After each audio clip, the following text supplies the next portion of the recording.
Hi, sixth graders.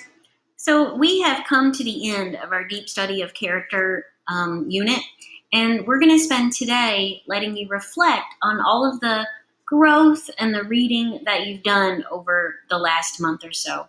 If you look at our teaching point on the screen, it says readers look for ways to reflect on how they are becoming more powerful thinkers, and that one window into their thinking will be the writing they do about reading.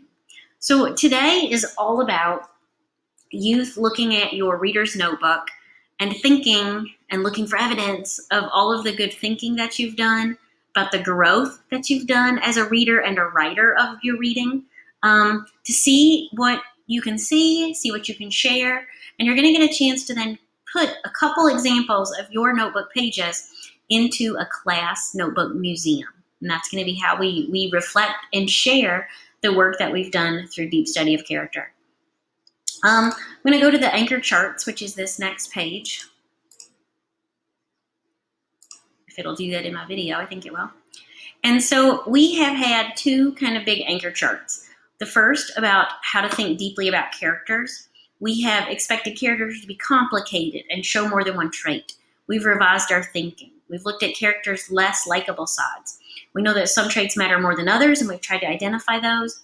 We've considered pressures on our characters, and we've reflected at the end of our reading to think about what we've learned. We've also, most recently, been looking at setting. What kind of place is this? What's the mood of the place? How do people treat each other?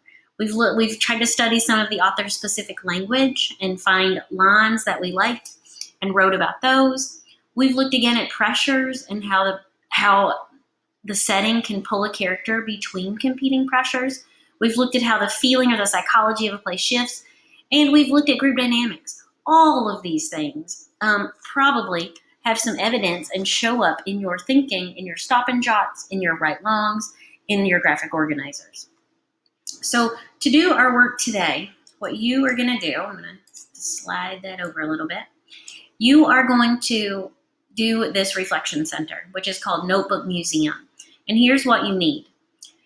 Your reader's notebook, some colored pencils, pens, your favorite book, whatever you were writing about, maybe some extra Post-its, your Chromebook, obviously, and access to our class notebook museum slideshow. And I've given you a link right here. When you click on it, I'll show you this first.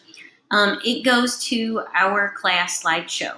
I will alert you that this slideshow is going to be edited by every single member. So you need to be careful that you're only working on your slides and not anybody else's.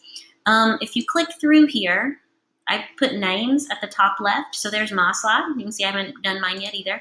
And then Clara and Eliza and Layton and on. And you all have a slide in here that you are going to use to show off your writing about reading. Let's go back to the directions. So in the center, you'll reflect on your reader's notebook, choosing 2 or 3 pages to contribute to our notebook museum. You'll have time to do any revision work in your notebook before you take photos and upload it. So anything that you're not totally happy with, you have time to fix. And then once you've shared, you'll have time to look at your classmates' notebook pages that they've uploaded as well. So this is kind of going to be a 3-step process. Step 1, take a few minutes to get your reading notebook ready. Do some final revision or do some additions to a page. Look back over your notebook, Post-it note your favorite pages. You might choose 2 pages that show how much your writing about reading has changed. So you might have one at the beginning that was more bare bones, and then maybe one at the end where you've now used some cool graphic organizer or really, documented something that you were really proud of. So you could do kind of like a before and after. Or you might just have 2 favorite pages that you think shows your best work. And so you might have 2 really strong examples. But you get to decide which 2 or 3 pages you are going to put into our notebook museum. And then you can, like I said, revise them, fix them, add more to it. But you get your pages ready that you want to share. Step 2 is going to be using your Chromebook or other device to take photos of the pages you want to share. So find the page, take a photo, and these photos need to be good quality. We want your classmates to be able to read them and to study them and to get inspired by them. So you need to make sure your photos are good. Like if you're looking at my screen right now, if I just hold it like this, you can't really do it. But if I zoom it way in, Like I might want to just pick out the part.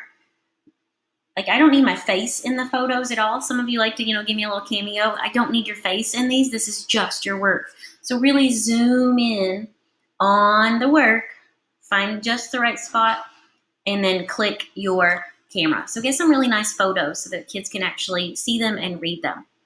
Once you've taken your pictures, you're going to go to the shared slide deck, find your slide, and upload the photos there. If you need more than one page, you can add pages to that slide deck, but you can probably fit 2 pictures on your slide without a problem.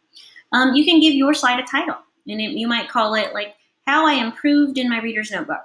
If you're doing a before and after, that'll show us that. Or My Favorite Reader's Notebook Pages. Or you may have some other creative title, whatever. But make your slide have at least 2 pictures from your reader's notebook, and then give us a title.